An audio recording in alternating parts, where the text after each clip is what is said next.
Well, this one's going to be a fun one, isn't it? I don't really know the best way to start this video off, but one thing does kind of come to mind. I think a lot of people will say, oh, it's one of those kind of games, is it? Let me guess why you like this one. And to be honest, yeah, it is one of those games, and everyone who knows about my love of niche titles and fan service wouldn't be surprised by this. The thing is though, the actual video game underneath is kind of fun to engage with. I mean, sure, you do get to stare at some rather suggestive images and videos while playing it, but it's not like I or the game is trying to hide that. It just kinda is what it is, and for the very small amount of money that I paid for it, I got many hours of relaxing dating sim gameplay.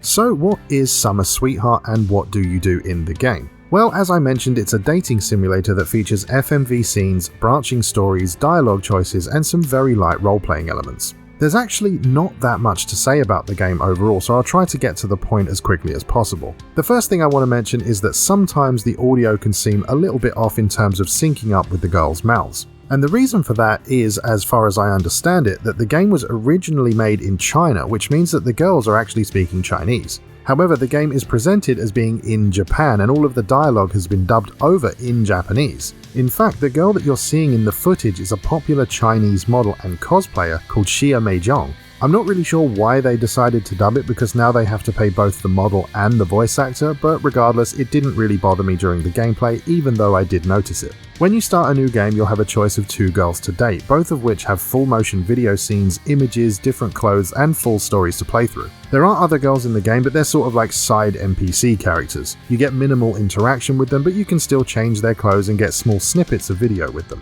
I won't spoil too much of the story, but the main 2 girls are named Natsumi and Miyu.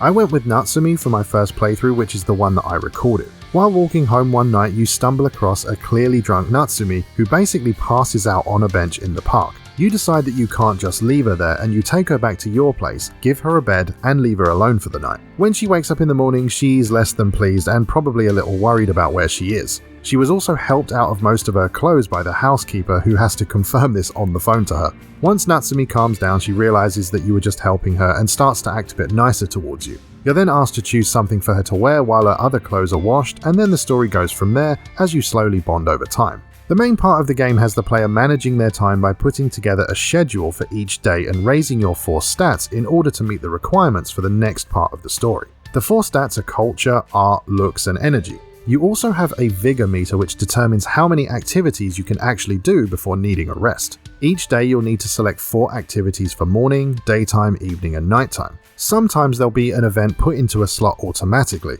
like Natsumi waking up the next day in the morning, as you can see at the top here. That little red TV icon means that it's a video story event and it basically has to occur at that time. Most things that you choose to do cost energy and gold to take part in, but each activity you complete can reward you with stat increases or extra gold. Going to the gym might increase your looks stat, but working a part-time job will get you some extra cash and so on. It's a very basic idea and the mechanics are not hard to understand, but it works well for this kind of game. There also doesn't seem to be any wrong choices, just less optimal ones. I quite like it when games like this take that approach. It's supposed to be a relaxing game, but if you're worried about failing the story or min-maxing all these different stats, it wouldn't really sit right. It's got a very visual novel feel to it, but a bit more gameplay than those usually have, so it'll probably appeal to fans of those as well. As you progress through the story, you'll unlock a lot of different options in terms of how you want to interact with the girls you're trying to date. You can call them on the phone to go out together, text them, or look at their social media posts, as well as reading the information you've collected on them to establish what they like or don't like.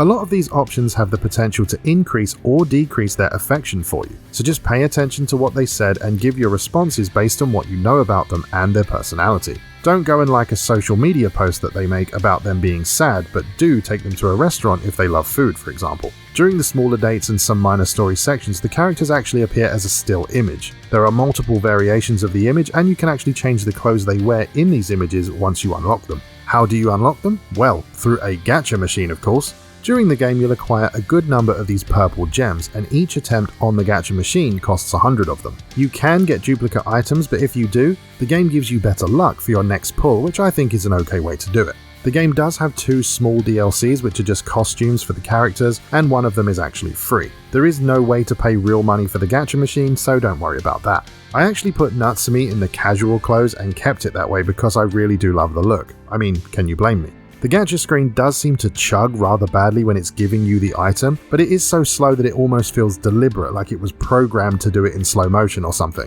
I'm not really sure either way, but I don't think it's a big deal. While I'm on the subject of performance, everything else works rather well. The videos played absolutely fine with no hitching or lagging, but I'm not sure what resolution they're at. I know the Switch can output 1080p when docked, but the videos themselves seem to be much lower in resolution, and probably a little bit compressed. I didn't expect them to be 4K 60fps or anything, but I think the clarity is fine overall in my opinion. As I mentioned earlier, you can choose to go for a stroll and have encounters with the other side characters, and this is what that screen looks like. You just choose who you want to meet, and then afterwards you'll get a text on your phone with a small video attachment relating to what happened when you met them. You can also view all of the unlocked videos at any time in the gallery if you so choose. The game was originally released in 2019 and it's available right now on the Nintendo Switch. Unfortunately, it will be via download only as no physical edition currently exists. I believe the normal price is around £17 in the UK or about $20 in the US, but I actually got my copy on sale for around £6. I think that's close to around $8 in the US, so for that price, I think it was an absolute bargain.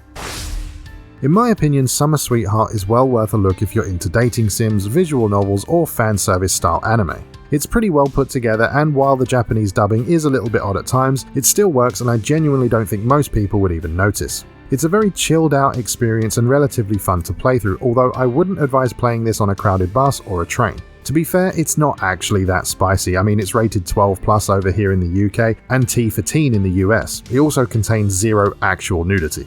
Ultimately, this is going to be a very, very niche title, and I expect a lot of people will just dismiss it, and that's fine. It's clearly not something that's been designed with everyone in mind. It's for the fans of this kind of thing, and as one of those fans, I think it's pretty good. I don't think this is the kind of game that you need to put at the top of your list or rush to pick up. If it looks at all interesting to you but you're not really sure on the price, my advice would be to simply wishlist it on your Switch and wait for a sale. If you enjoyed the video, I really hope you'll consider subscribing, and if you like what I do and want to help support the channel, please check out the first link in the video description down below. Thank you very much for watching, and I'll see you next time.